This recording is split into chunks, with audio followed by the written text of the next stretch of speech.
Assalamualaikum warahmatullahi wabarakatuh. Perkenalkan, nama saya Taskia Aulia Rahman dari Prodi Ilmu Komunikasi tahun 2020 dengan NIM 1410620011.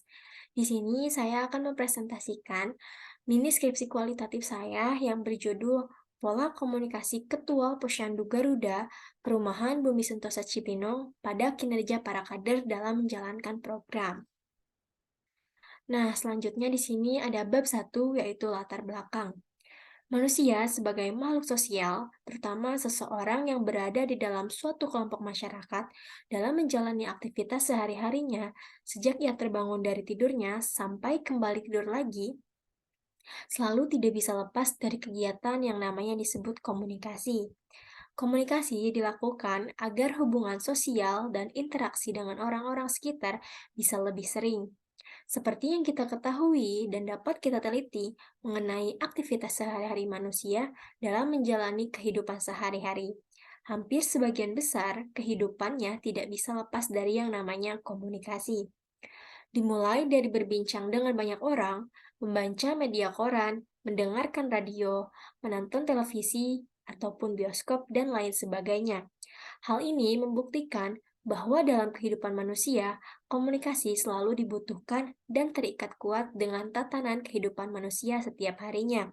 Komunikasi bisa dikatakan sebagai jantung pokok yang melekat pada makhluk hidup, terutama manusia di dunia. Selanjutnya, posyandu merupakan suatu tempat atau fasilitas kesehatan yang dimiliki oleh masyarakat untuk menjalankan program yang diharapkan dapat meningkatkan mutu dari sumber daya manusia.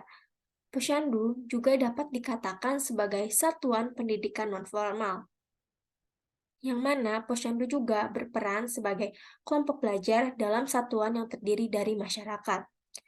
Nah, kelompok belajar yang terbentuk di masyarakat yang terbentuk di posyandu ini dapat terjadi di saat berlangsungnya kegiatan posyandu. Kader posyandu dapat disebut dengan fasilitator, sementara anggota posyandu dapat dikatakan sebagai peserta didik. Fasilitator memiliki fungsi sebagai seseorang yang memberikan arah serta petunjuk langkah-langkah atau program yang sedang berlangsung di posyandu. Fasilitator bertugas juga sebagai seseorang yang memberikan motivasi, petugas yang memberikan penyuluhan, dan pelayanan kesehatan. Salah satu upaya penting untuk meningkatkan kualitas sumber daya manusia adalah dengan melakukan upaya peningkatan dari status gizi yang harus diterima oleh masyarakat. Lalu selanjutnya ada pengertian dari kader.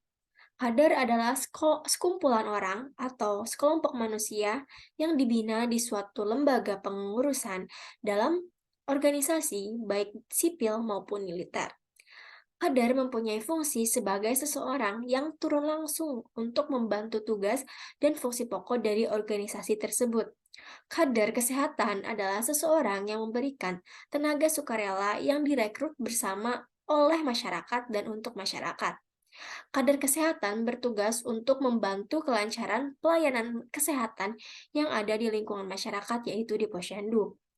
Keberadaan kader sangat penting dikarenakan pelaksanaan layanan kesehatan di posyandu bersifat rutin, sehingga untuk menjadi seorang kader posyandu diperlukan kesediaan yang besar untuk bisa hadir apabila ada jadwal pelaksanaan posyandu secara rutin. Selain itu, menjadi kader posyandu harus bisa dan rela untuk bekerja secara ikhlas dan sukarela.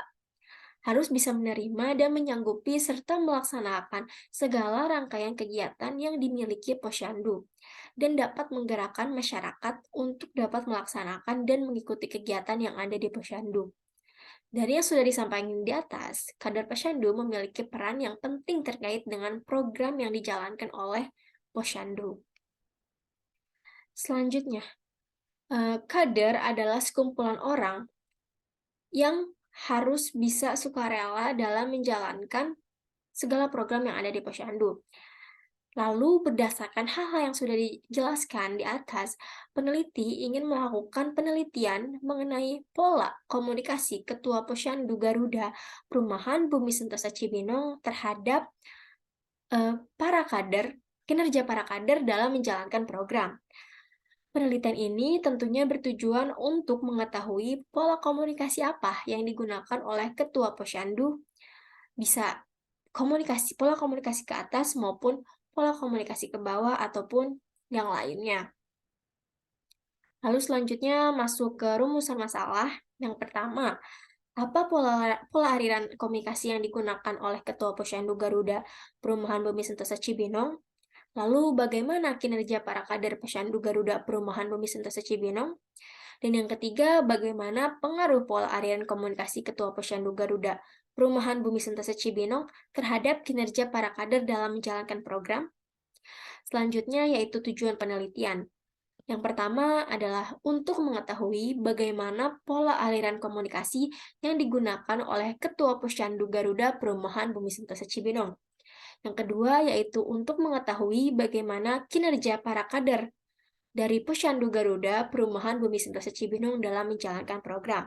Dan yang ketiga yaitu untuk mengetahui bagaimana pengaruh dari pola aliran komunikasi yang digunakan oleh Ketua Posyandu Garuda Perumahan Bumi Sentosa Cibinong dalam menjalankan program. Lalu ada manfaat dari penelitiannya, yaitu yang pertama, untuk mengetahui bagaimana pola aliran komunikasi yang digunakan oleh Ketua Posyandu Garuda Perumahan Bumi Sentosa Cibinong. Yang kedua, yaitu untuk mengetahui bagaimana kinerja para kader Posyandu Garuda Perumahan Bumi Sentosa Cibinong dalam menjalankan program. Dan yang ketiga, yaitu untuk mengetahui bagaimana pengaruh pola aliran komunikasi yang digunakan oleh Ketua Posyandu Garuda Bumi Sentosa Cibinong dalam menjalankan program. Selanjutnya masuk ke bab 2 yaitu kajian teori. Yang pertama, konsep dalam penelitian ini adalah komunikasi organisasi. Dalam penelitian ini, peneliti akan menggunakan teori sistem. Dalam penelitian ini, peneliti akan meneliti tentang pola komunikasi Ketua Posyandu Garuda Perumahan Bumi Sentosa Cibinong pada kinerja kader dalam menjalankan program yang berlangsung. Dalam konteks ini, peneliti ingin mengetahui bagaimana sih, pola apa sih yang digunakan oleh Ketua Posyandu Garuda Bumi Sentosa Cibinong untuk menyampaikan informasi dalam menjalankan program yang sudah tersusun, seperti penimbangan berat badan balita, imunisasi, KB atau ibu hamil, lansia dan cek gula darah gratis. Diiringi dengan keterkaitannya dengan kinerja kader-kader yang ada di dalam posyandu tersebut. Selanjutnya, penelitian ini menggunakan teori sistem. Teori ini memandang bahwa dalam sebuah organisasi selalu ada kaitannya dengan berbagai macam komponen, yang keduanya bergantung satu sama lain yang bertujuan untuk mencapai tujuan dalam organisasi. Lalu menurut Scott, dalam RWNIP dan Don F. tahun 1998, satu-satunya cara yang bermakna untuk mempelajari organisasi adalah dengan menggunakan pendekatan suatu sistem. Bagian-bagian sistem yang ada di organisasi patut untuk dipelajari, yaitu masing-masing dari individu dan kepribadian dari setiap orang yang ada di dalam organisasi, baik itu dalam organisasi formal ataupun pola pekerjaan yang saling berhubungan dan berkaitan. Pola interaksional informasi di antara individu-individu, status, dan pola peranan yang menghasilkan pengharapan dan keadaan fisik di mana pekerjaan dilakukan. Selanjutnya, ada variabel. Variabel dari penelitian ini yaitu pola komunikasi. Menurut KBBI, pola adalah gambar yang dibuat sebagai model ataupun bentuk struktur yang bersifat tetap. Sedangkan pergerakan menurut Kamus Bahasa Indonesia memiliki arti sebagai kebangkitan atau perjuangan. Komunikasi adalah proses penyampaian pesan kepada individu ke individu lainnya. Pengertian ini memberikan pemahaman bahwa di dalam komunikasi melibatkan sejumlah orang atau manusia. Komunikasi seperti ini disebut sebagai human communication atau komunikasi manusia. Selanjutnya, penelitian ini berkaitan erat dengan komunikasi organisasi. Komunikasi organisasi merupakan komunikasi yang terjadi antar individu dalam ruang lingkup organisasi dan memungkinkan terjadinya sistem penyampaian informasi dari satu anggota ke anggota lainnya, yang tentunya saling bergantung satu sama lain. Kurniawati tahun 2017. Jaringan komunikasi sangat menentukan proses komunikasi dalam organisasi. Jaringan komunikasi dapat didefinisikan sebagai struktur hubungan antar individu, divisi-divisi, dan kelompok dalam organisasi, di mana jaringan komunikasi ini menunjukkan adanya struktur kekuasaan, kekuatan, pengaruh, wewenang, serta otoritas dalam organisasi. Soyomukti tahun 2012. Dan di sini saya akan menyebutkan beberapa review literatur dari judul skripsi, penelitian terdahulu, dan penelitian peneliti. Yang pertama berjudul Pola Komunikasi dalam Proses Pembelajaran di Masa Pandemi COVID 2019. Nah, perbedaan penelitian terdahulunya yaitu pengolahan dan analisis datanya dengan menggunakan reduksi data. Lalu, perbedaan penelitian dengan penelitinya yaitu pengolahan data dengan triangulasi. Persamaan dari kedua penelitian ini yaitu menggunakan metode kualitatif. Lalu selanjutnya ada dari pola komunikasi pemimpin organisasi dalam meningkatkan motivasi kerja anggota di LPM, Lembaga Pers Mahasiswa Inovasi Unsrat, yaitu perbedaan penelitian terdahulunya, teknik pengumpulan datanya menggunakan sumber primer dan sumber sekunder. Sedangkan perbedaan penelitian peneliti yaitu teknik pengumpulan dengan metode deskriptif dan wawancara. Persamaannya yaitu dengan menggunakan metode kualitatif. Lalu, keterbatasan dan kelemahan penelitian. Yang pertama, keterbatasannya yaitu dalam pengumpulan data dan wawancara yang memerlukan waktu lebih lama.